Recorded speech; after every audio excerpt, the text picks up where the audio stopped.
Şimdi burada bazen gövdelerini göstermek için bir şeyimiz var, bir taktikimiz var. Spatulanın sivri kısmını, şu kısmını alıyoruz. Aslında enteresan bir şey de herkes bakınca diyorlar ne kadar ince çalışmış. Ama gördüğünüz gibi uzaktaki ağaçlar rengini belirtmiyor. Biraz mavimsi gözüküyor. Bize yakın geldiği zaman böyle yavaş yavaş renkler ortaya çıkıyor.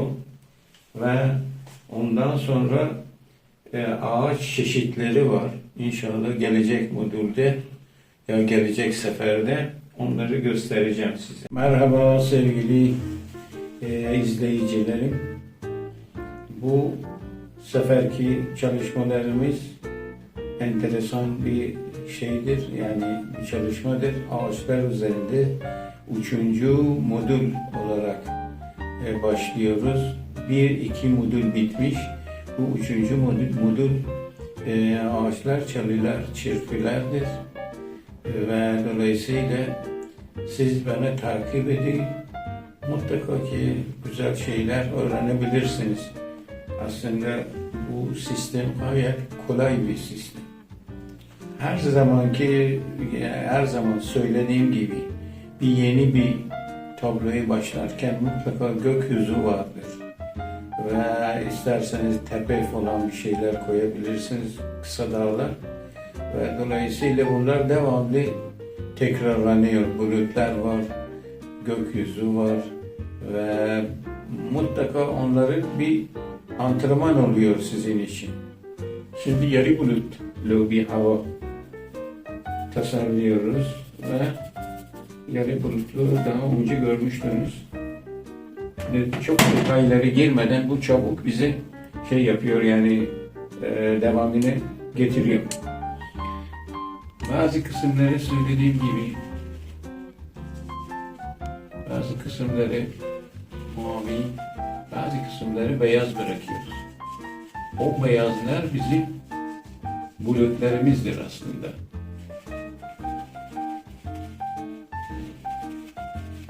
Bakın beyazları bıraktım. Onlar bizim bulutlarımız. Bu yarı bulutlu bir gökyüzü. Hızlı bir şekilde giriyoruz.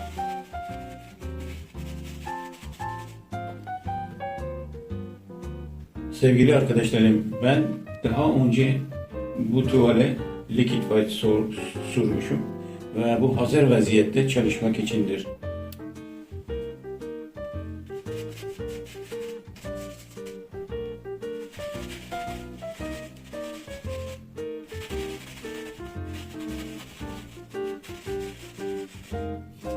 Bazı kısımları çapraz, bazı kısımları yuvarlak hareketler yaparak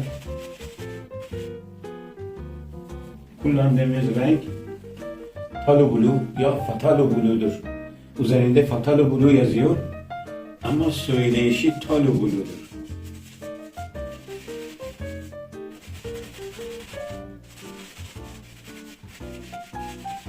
Bunu sürdükten sonra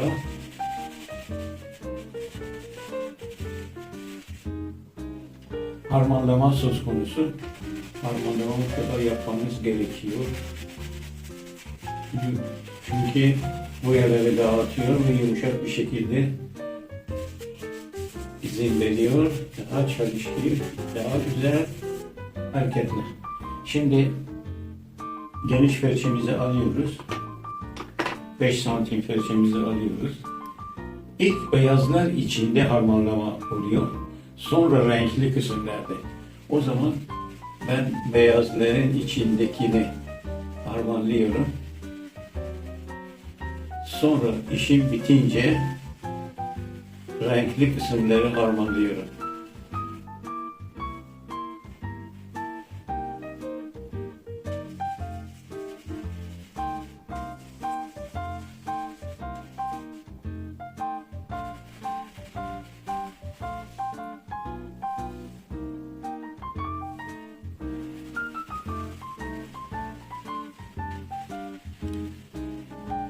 hala beyazların içinde harmanlamaya çalışıyorum. Bitince, ki zaten şimdi bitti, şimdi beyazları değil mavileri harmanlıyoruz. Dolayısıyla yarı bulutlu bir gökyüzü çabucak bir şekilde gördüğünüz gibi meydana gelir. Eğer bir noktada fazla boya varsa ve onu dağıtmak istiyorsanız devamlı üzerinde böyle hareket ederek, fırça yuvarlak hareketler yaparak onu dağıtabiliriz ve harmanlayabiliriz. Evet, mavilerde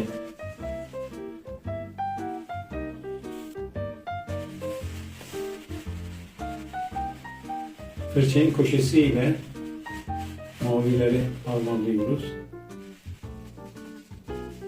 Bir yerde fazla boya birikmiş olmuşsa bu şekilde üzerinde hareket ederek onları dağıtabiliriz, harmanlayabiliriz. Altında dikit white olduğu için çok rahat bir şekilde harmanlanıyor. Dikit white'in en büyük özelliği zaten budur.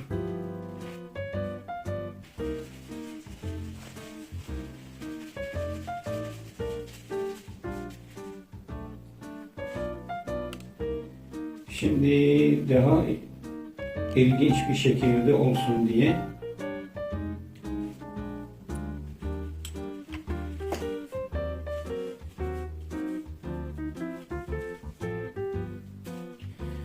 bir iki tane tepe kısa da ona şuralarda koyabiliriz.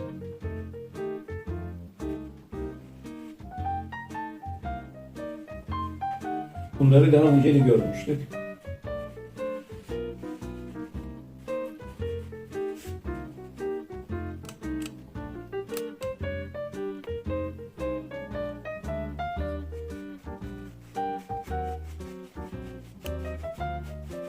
Bunları böyle çizgi çizgi çiziyorsunuz, sonra harmanlayınca düzeliyor. Bu tepedeki renkler Talo Blue ya Fatalo Blue, Alizarin Crimson ya Vişne Çürü, azıcık siyah. Onların renkleri bunlardır. Uzakta olduğu için biraz flu gösteriyoruz.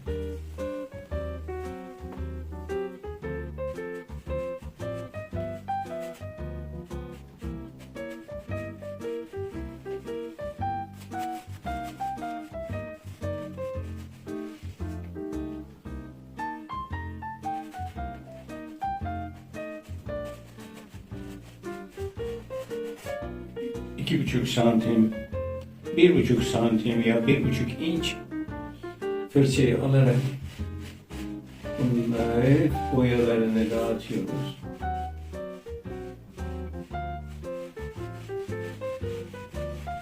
Ve dibinde söylediğim gibi her zaman sis uyguluyoruz. Şimdi bunu da dağıtalım. Evet. Şimdi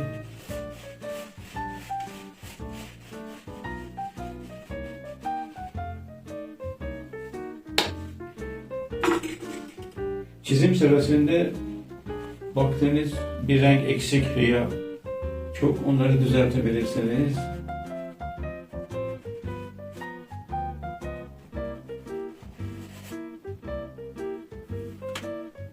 Şimdi bunun dibindeki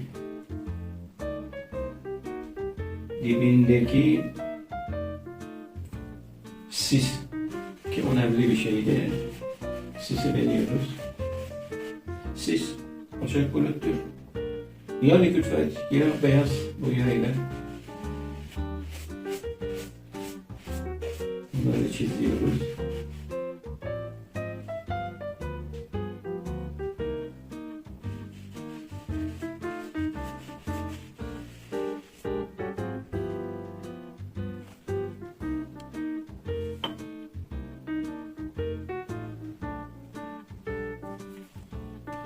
Evet, tepenin alt kısmını sis vererek güzel bir flülük meydana getiriyoruz.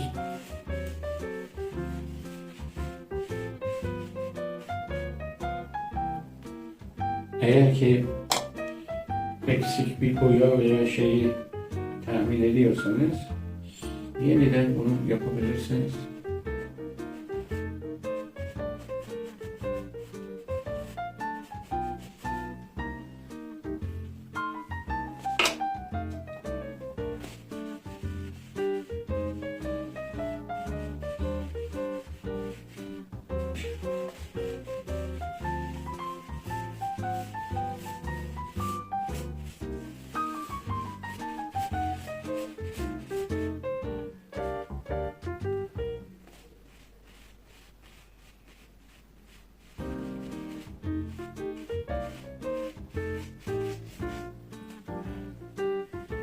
Tepelerin formunu da değişiklik yapabiliriz. Mesela şurada da sağ yüksek bir şey getirebiliriz. Formu hemen değiştirebiliriz. Önemli olan güzelliği göz önünde tutmanız gerekiyor. Yani güzel, göze güzel görünecek. Şimdi yine harmanlamayı yapıyoruz.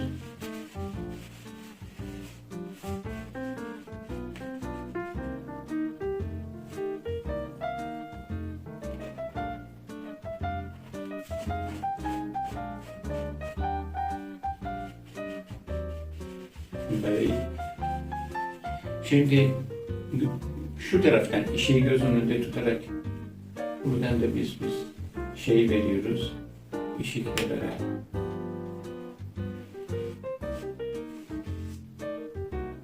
Bir ışık tablolarda çok önemlidir. Ve ışık gerçekten resmi çok güzel yapıyor. Ve çok önem taşıyor.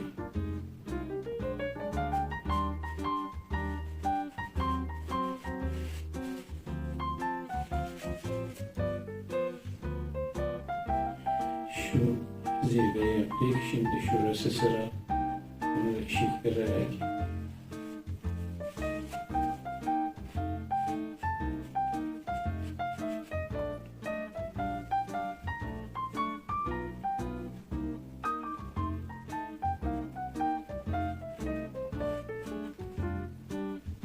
devam ediyoruz.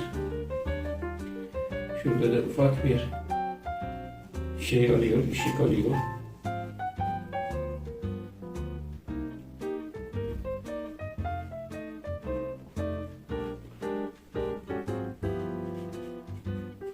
Harmanlamalarını yapıyoruz. Şimdi uzaktaki tepelerimiz bitmiş. Ekstra bir sis verebiliriz. Dolayısıyla geniş bir şeyle, biraz liquid white ile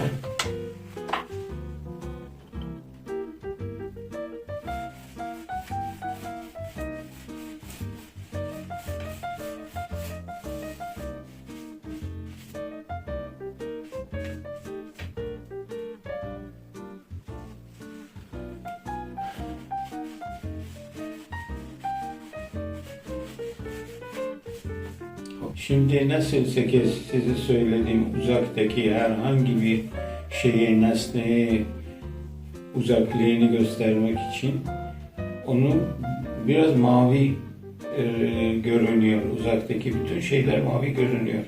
Şimdiki başlayacağım ağaçlar da uzakta olduğu için ilk uzaktaki ağaçlar. Onlar da yine mavi gözüküyor. Biraz beyaz alıyoruz. Biraz mavi ekliyoruz. Azıcık siyah veya bordo. Bunlar uzaktaki ağaçların boyasıdır. Gösteriyor. Uzakta olduğu için biraz flu gözüküyorlar. Dolayısıyla biz herhangi bir şeyi uzakta göstermek istiyorsak onları flu olarak çiziyoruz veya boya veriyoruz.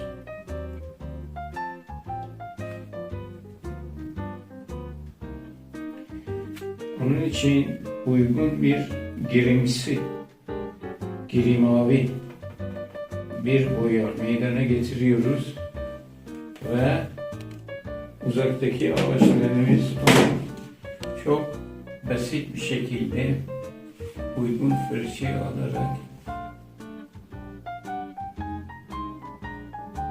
ağaçlara yalnız dikkat edin, şu taraftan ışık aldığı için arkası daha kuyudur. Yani şu kısım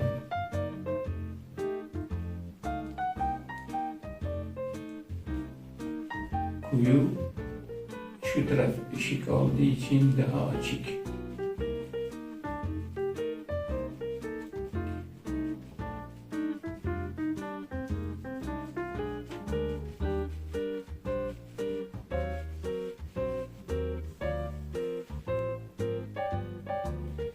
Fırça olarak herhangi bir fırça olabilir. Yeter ki siz daha rahat bir şekilde bunu çizin. Şimdi ağaçlarda formları çok değişiktir.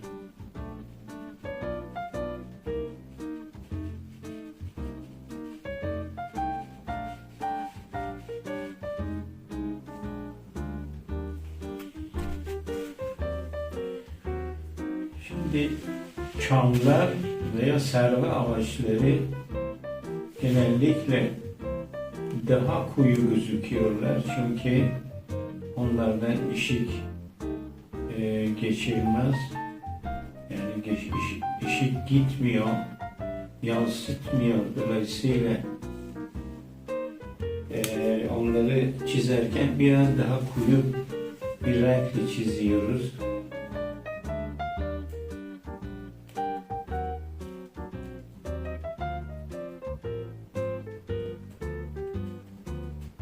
Bu mesela bir çamdır veya serve ağacıdır. Rengi bunlara göre daha koyu.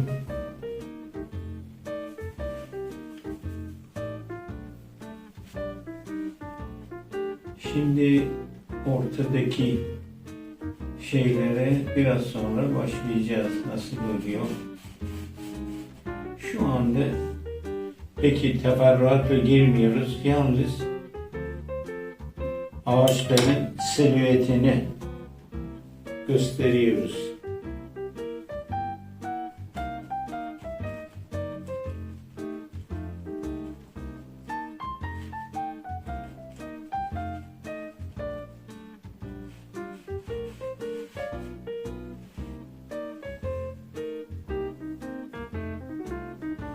Bazen de ağaçlar gövdesi uzun oluyor. O gövdeyi de biraz koyu bir renkle gösteriyoruz. Mesela şurada dümdüz geliyor.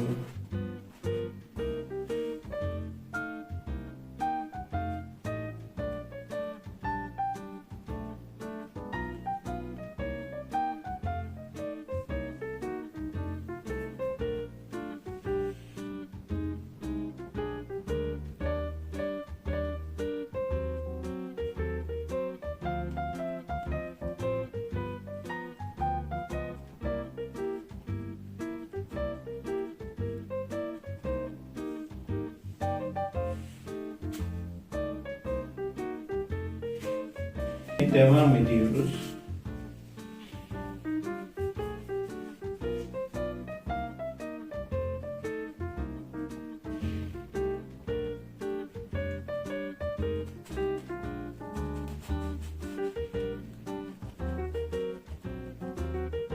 Bunlar çok uzakta olduğu için net gözükmüyorlar. Biraz mavimsi bir görünümü var.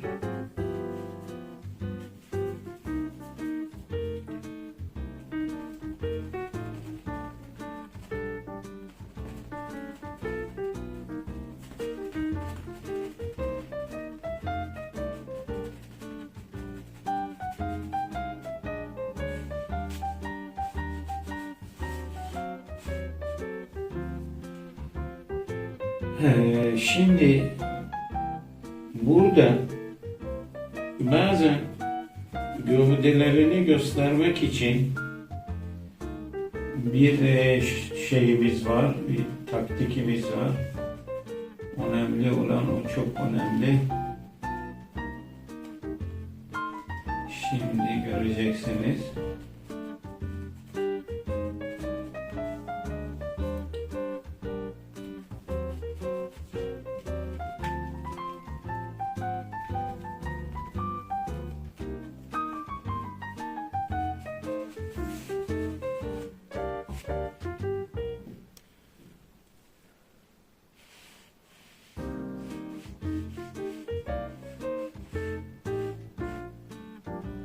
Bakın ne yapacağız? Çok enteresan bir şey yapıyoruz. Şu spatulanın sivri kısmını, şu kısmı alıyoruz ve iki türlü şey var. Ya beyaz gövdeliler ya koyu renkli gövdeliler. Onun için şimdiki beyazları şöyle bastırarak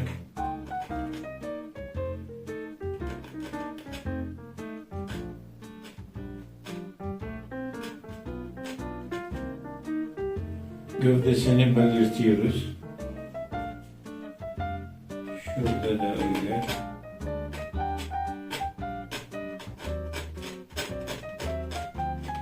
Unutmayın, yalnız spatulanın sivri kısmını uyguluyoruz.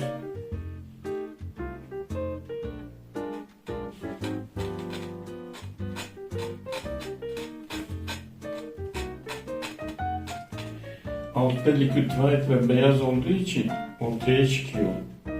Kimse de aslında enteresan bir şey de, herkes bakınca diyorlar ne kadar ince çalışmış. Halbuki bu bizim sırrımız. Bazen de iğne fırçayı alarak iğne fırçayı script liner ve gövde yaratabiliriz.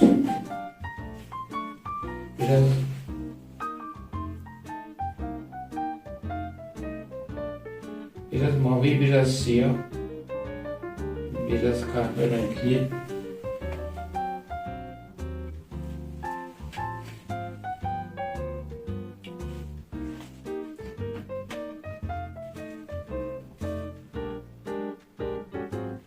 Hafifçe böyle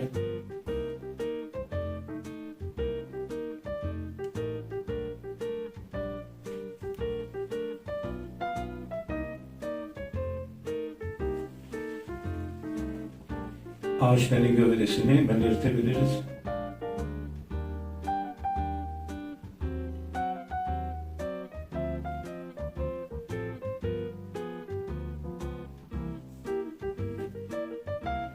Veya bu çam olarak tam ortasında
şimdi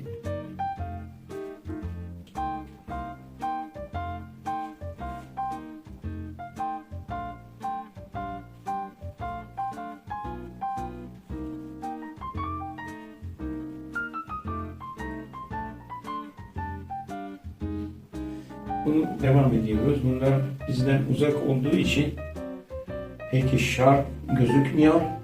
Biraz mavimsi. Ayrıca renkleri de, yani ağaçlar genellikle yeşildir. Onlar da uzak olduğu için gözükmüyor.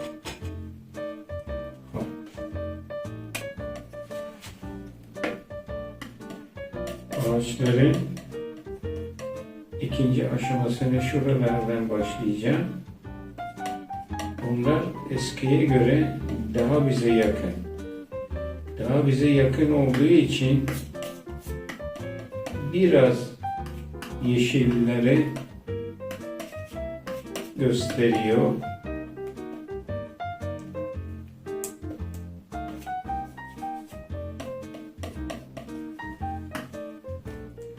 Dolayısıyla biraz sapgiri yeşil ve eski yarattığımız boyaları karıştırarak bir ton daha,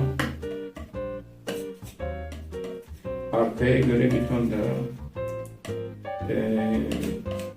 renkleri belli oluyor.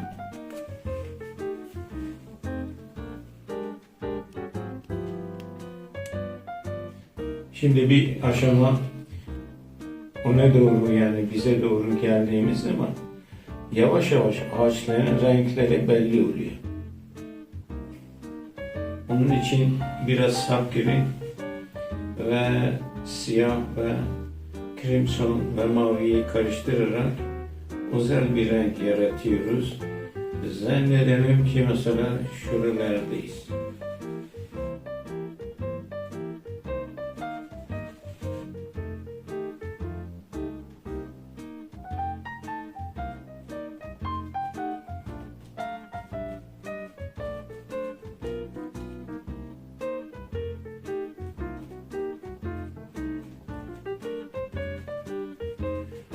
Bunları kısa udur çariler olabilir. Ağaç sayılmaz. Bunların arkasındaki şeylere, ağaçları bu renkle gidiyoruz.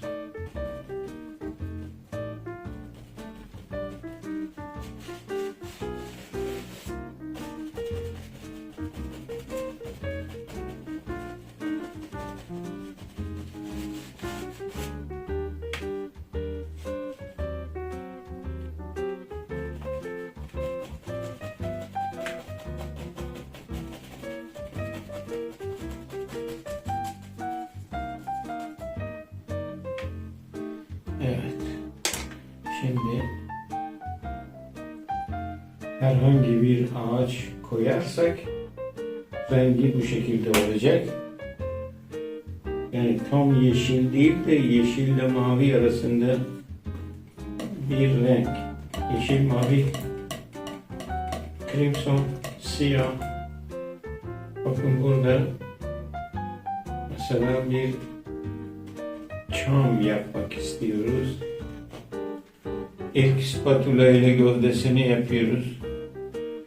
Gövdesini yaptıktan sonra yelpaze fırça ile yelpaze fırçayı yüklüyoruz. Bakın çam nasıl oluyor. Bakın yelpaze fırçayı böyle tuvalet paralel olarak tutuyoruz ve küçük vuruşlar yaparak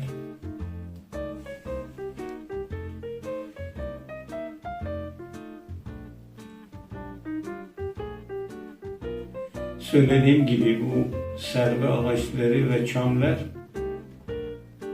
ışığı kendinde muhafaza ediyor, yansıtmıyor.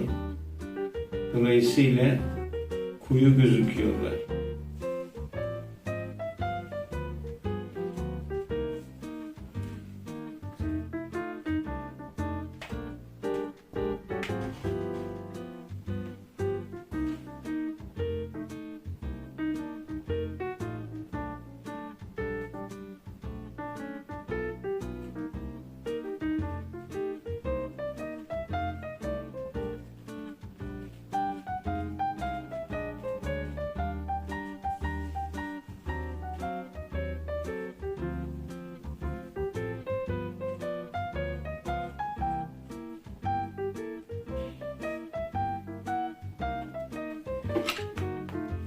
Ama eğer istiyorsak bir arkadaş onu yapabiliriz.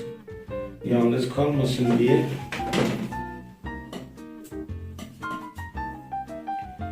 Ya şurada ya bu tarafta.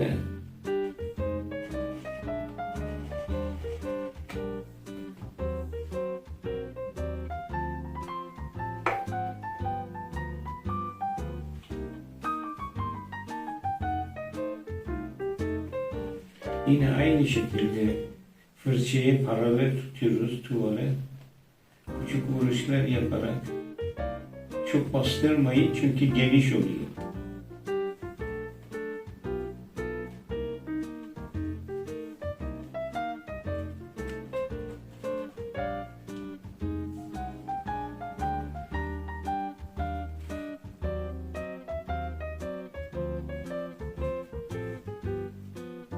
Boya eksikse yine saf green, siyah, mavi koyu bir renk yaratıyoruz. Ve burada devam ediyoruz.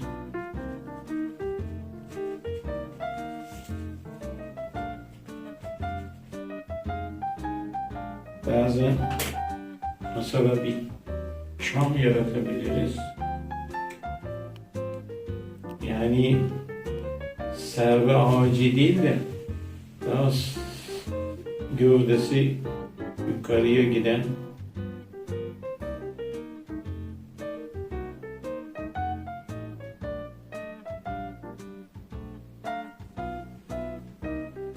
evet, şimdi yine bir fazla fırçamızı alıyoruz.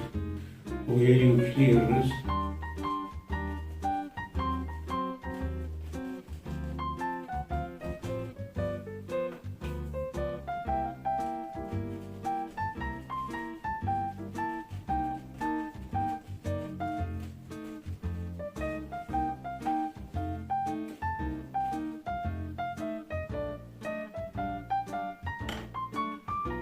Yine script liner ya iğne fırçasını alarak gövdeden dallar çıkartabiliriz.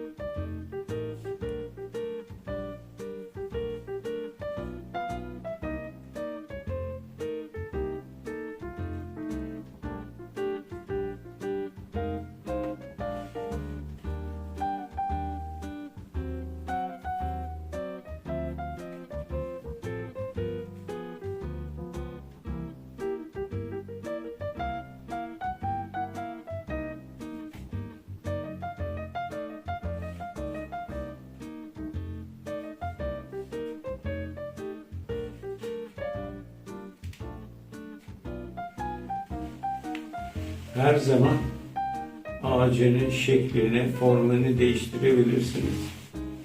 Dolayısıyla hiç üzülmeyin, hiç merak etmeyin.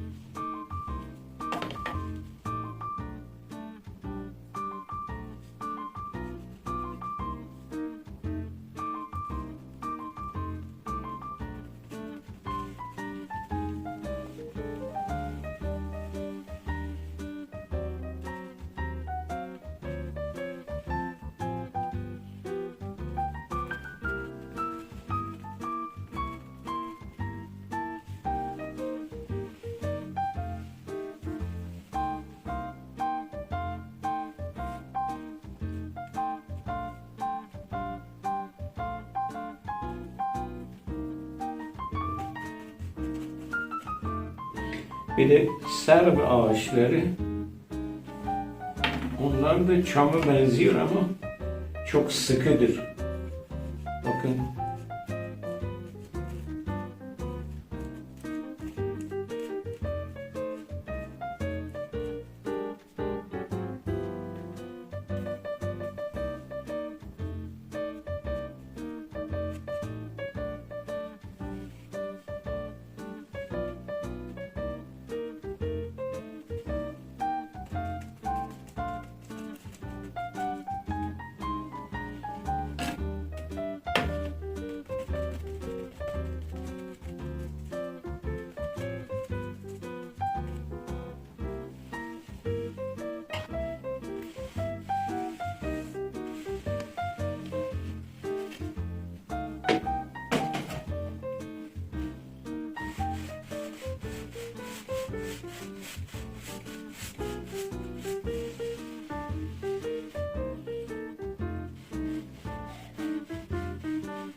hazır.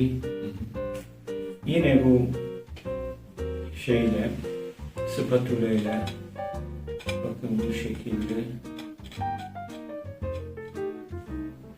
beyaz çizgiler uyguluyoruz. Bunlar her zaman güzel gözüküyor. Resimlerimize güzellik veriyor.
Bu aşamada gördüğünüz gibi uzaktaki ağaçlar rengini belirtmiyor.